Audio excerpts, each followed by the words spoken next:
ছাত্র স্টুডেন্ট ফান্ডের কি দাবি? অন্য কিছু তো দাবি নাই।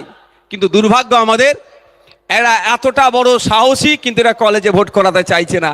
এরা নিজেদেরকে বহুত বড় বাহুবলী ভাবে। সামান্য একটা মাদ্রাসার ম্যানেজিং কমিটিতে এরা ভোট করাতে চাইছে না, ভোট চুরি করছে। এরা আবার বড় বড় কথা বলে, অনেক কথা বলে, আমি উত্তর দিই না। কেন জানেন?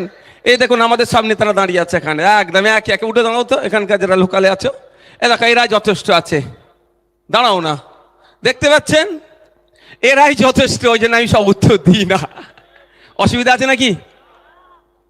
নেতা তো এরা আগামী দিনের হয়ে উঠবে, আগামী দিনে তো এরাই তো নাকি, এরা যথেষ্ট, আমি উত্তর দিই না। কিন্তু কিছু কিছু উত্তর দিতে হয়, না দিলে অসুবিধা আছে, আমি একটু দিয়ে দিই।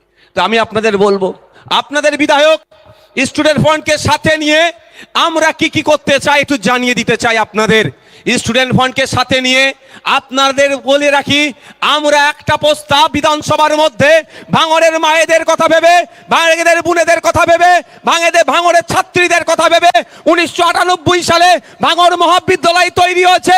ভাঙড় 1 নম্বর ব্লকে ভাঙড়ের মেয়েদের কথা ভেবে, ভাঙড়ের মেয়েরা উচ্চশিক্ষায় শিক্ষিত হতে পারে তার জন্য ভাঙড় 2 নম্বর ব্লকে একটা মহিলাদের জন্য গার্লস কলেজ করা দরকার। এই দাবি আমি বিধানসভার মধ্যে তুলেছি। কাজ স্টুডেন্ট ফান্ড এই দাবিটাকে এগিয়ে নিয়ে চলেছে। আমি কি করব? আমার কাজ সমস্যাটা তুলে ধরা। আপনারা শুনলে অবাক হবেন, আপনারা অনেকে জানেন পোলেরহাট 1 নম্বর, পোলেরহাট 2 নম্বর, এই অঞ্চলে দুটো অঞ্চল মিলিয়ে মাত্র একটাই হাই স্কুল। তা আমি বিধানসভার মধ্যে দাঁড়িয়ে আমার ভাঙড় বিধানসভার জন্য, আমাদের এলাকার ছেলে মেয়েদের জন্য শিক্ষা প্রতিষ্ঠান বাড়ানোর দাবি তুলেছি। আমাদের স্টুডেন্ট ফান্ডের সাথে সাথে সাথ মিলিয়ে, সুর মিলিয়ে আমরা একটা দাবি তুলে এসেছি বিধানসভার মধ্যে, যে কম্পিউটার এডুকেশন প্রাথমিক স্তর থেকে বাধ্যতামূলক করা দরকার। আপনারা শুনে জানেন, অনেক